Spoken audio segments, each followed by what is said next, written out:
Everybody, it's the Planet Earth here. How you guys doing? So after updating the modem.config file, I have found out that even though I can't view exactly how many bands this phone actually supports, after doing an Odin update with a Verizon PC, whatever the fuck it's called, PC something, I'm actually able to get 3G on this AT&T variant phone. It fully supports Verizon's network. It supports Verizon's network absolutely fully. It supports the 3G, it supports the 2G, and it supports the 4G LTE. What I'm trying to figure out is why was it not working for a month straight? I didn't want to connect to it, even though it has all the bands, and I'm shocked. It even has the Sprint bands, because I went a couple of days ago to a Sprint store and put a Note 10 Plus SIM card that works with the Sprint version, and somehow it actually installed the Sprint firmware. Now, AT&T told me that they will not work with Sprint and it will not work with Verizon. It is fully working with Verizon right now on their 3G network, which was very important to me because if you don't have any LTE, and as long as Verizon keeps their 3G network up, you'll have some sort of backup at the edge of a cell phone tower. I did not know this, but I'm shocked right now that it even has 3G and that I can connect to it manually. I don't think it switches automatically. I haven't seen it switch automatically, but I can connect to it manually, and it supports both the two frequencies that Verizon uses for the 3G network. Now, we already know that 3G is very slow if you in comparison to the 4G LTE, but what shocks me is that I'm able to connect to it. It fully supports the 3G on the unlocked firmware on an AT&T variant phone, which is not supposed to support it because the band support on Samsung's website is completely off because it fully supports CDMA and it fully supports all the bands on Verizon.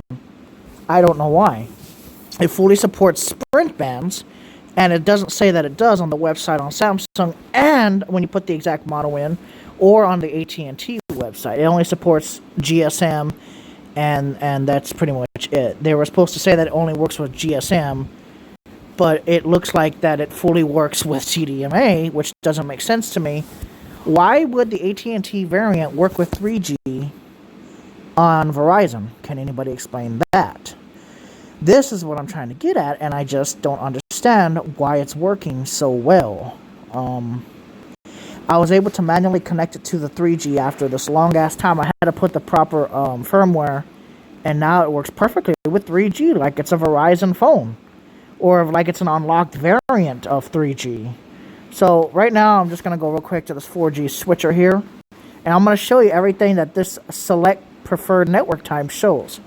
It says it supports WCDMA, GSM, WCDMA only, GSM auto, CDMA auto, CDMA only, EVDO only, global, LTE CDMA, LTE, and it supports SCDMA, UMTS. Of course it's going to support that because it's a GSM based phone, but it also fully supports CDMA 3G, Verizon's 3G bands, which it's not supposed to. So that's what I'm trying to figure out. Why is it supporting? I'm not complaining, but I'm trying to understand why Samsung keeps lying to me saying that it doesn't support Verizon's 3G network when this AT&T variant Note 10 Plus completely works not only with AT&T but with Verizon's all their bands, like it's an unlocked variant. But it doesn't say that it does support it. It does not say on the website that it has support for the 3G bands of Verizon. It doesn't support their 2G network, 2G CD, or whatever the hell the EVDO network is. So like when I switch it over to LTE only, well, guess what? It switches perfectly to Verizon's 4G LTE network. And it supports band 13 and all the other bands, which supposedly it wasn't supposed to, but it does. And I get over 200 megabits per second, not here where I live, but in other places. And then if I go over and let me switch it again, let me show you. It takes a few seconds, but watch. Eventually it'll connect to the 3G network. You got to give it some time. It never used to connect at all. But now suddenly it's doing it, and I don't understand why. Because it wasn't there. It goes. It connected to the 3G network. That's shocking to me. It wasn't supposed to. It's not supposed to support that because it doesn't say it on the website that it even supports the 3G bands of Verizon. But it fully supports it. So it can anybody explain to me why Samsung is lying about their band support for this phone, and why AT&T is lying for the band support of this phone? Because when I purchased this phone in full, I traded in my other phone. I got the other phone. I only paid like $500 for the phone and was paid in full. But I need to explain why it works. It just works. And I just don't get it. Can anybody explain this? And it even supports the 2G networks. Let me show you. This is actually the 2G network. See? It shows 1x, but it's going to drop. Because, Verizon doesn't actually have 1x service. But it supports the Verizon 1x network. Even though it's not going to work. It's going to disconnect because there's no actual data coming through it. Because they don't have 2G no more. But it shows that it can connect to 2G. And that it disconnected. Now it's just voice calls. But it can connect to 2G. And I don't understand this. So it fully supports the 2G network of Verizon. And it fully supports the 3G network of Verizon. But they said it wasn't supposed to.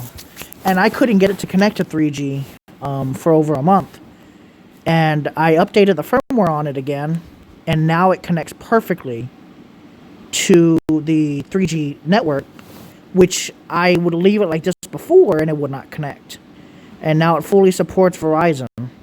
If anybody can explain this, why, like I said, why Samsung is lying about band support and why it's completely false from what it says on the website about the AT&T variant working, Note 10 Plus fully working with Verizon now at this point.